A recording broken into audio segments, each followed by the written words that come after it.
everyone, it's time for another project based on our story time that I, Miss Emily, read in front of Josephine Ford's Playhouse at Ford House.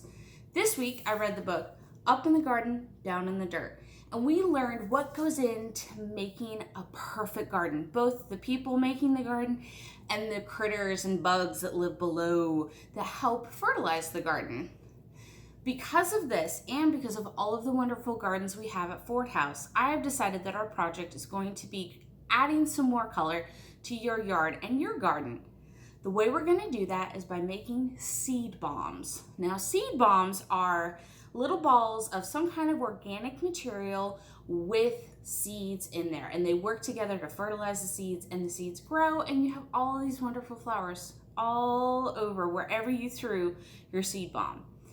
There are lots of different ways to make seed bombs. You can use clay, you can use clay powder. In this case, we are going to use paper pulp.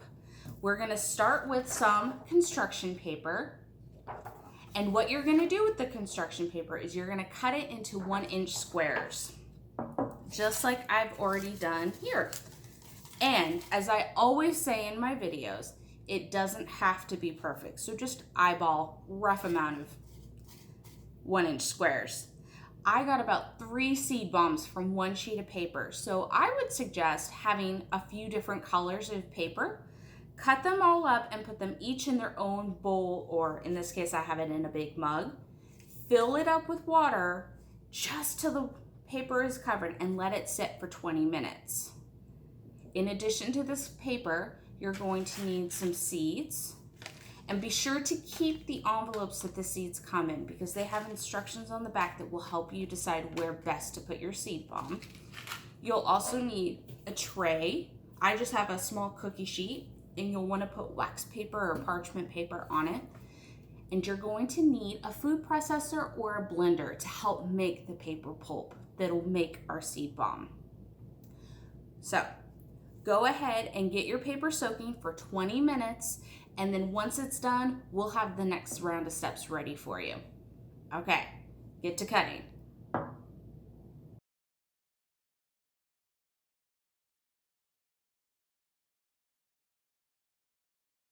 Once you've had the paper soaking for about 20 minutes, it's time to wring it out and put it into your food processor or blender.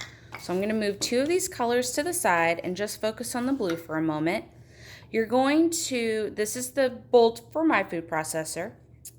What you want to do is you want to take 1 color at a time, put it in your food processor, blend it to a pulp, dump the water out of your bowl, and put the pulp back into here to make the seed bombs. When you take it out of the water, you want to wring it out just a little, but not too much, because you still want it to be damp. You'll see there's still a lot of water in there.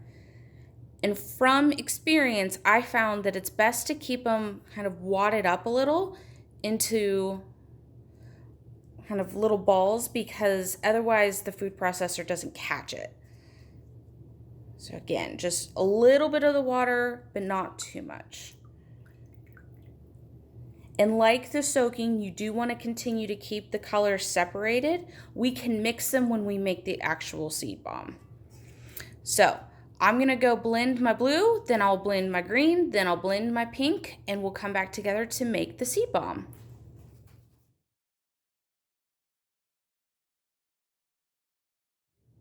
Once you've blended up all your paper and made it into a pulp, it's time to make the seed bombs. You might notice that some food processors are less than perfect. So you might end up with a lot of big pieces. What I've been doing is just kind of pulling it apart and kind of sprinkling those pieces throughout. My blue turned out really well, whereas my pink, I have a lot more big pieces I'm gonna have to kind of pull apart.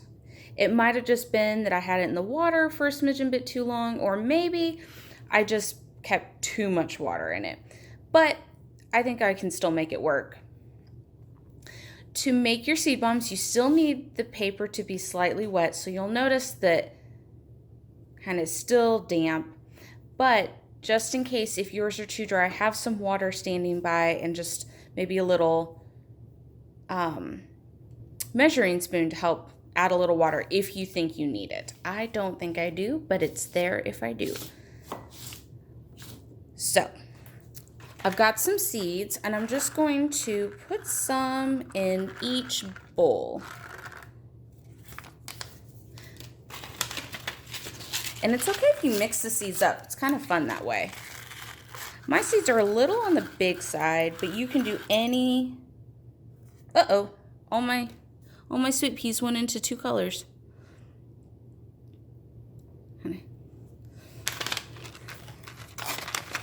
And we'll just put some more in there. These seeds all have similar instructions, so that's why it's okay that they're all mixed together. But what would be fun would be maybe a wildflower mix. That would be pretty cool to put all together. So you want to mix that up a little. Some of the seeds will probably fall to the bottom, but you can kind of pick them up as you do the pulp. So you're going to take the paper and kind of start forming it into a ball, making sure you get seeds. Parents, this is going to look a lot like when you leave tissues in your pants and then wash them. And then you'll put it on your tray to dry. Now this is your chance to get creative with the colors. So I have a little pink and some seeds. Let's add some green and some seeds.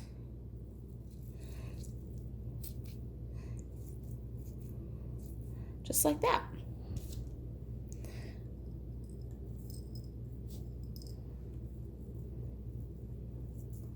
Do some blue. This blue is so beautiful. I think I'm going to do one small one of just blue. And then I love blue and green together. Kind of looks like the planet. So let's make a little earth.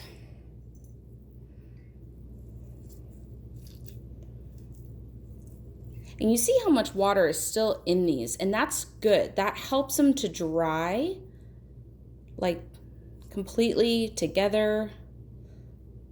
And you just set it on your tray. So I have my tray here to the side. I'm gonna keep on making seed bombs, and I'll leave them on the tray to dry overnight. They really need the entire night to get them nice and dry. And when they're done, they'll look like this. Like I said, kind of like wadded tissue. And when you're ready, check the instructions on the back of your package and start tossing these seed bombs all over your yard and your garden and see what happens. You might have some critters come by and steal them, or they'll kind of slowly go into the dirt, and then you'll start to see flowers pop up all over the place. Be sure to come back next week for a new project based on our story time. Bye, everyone.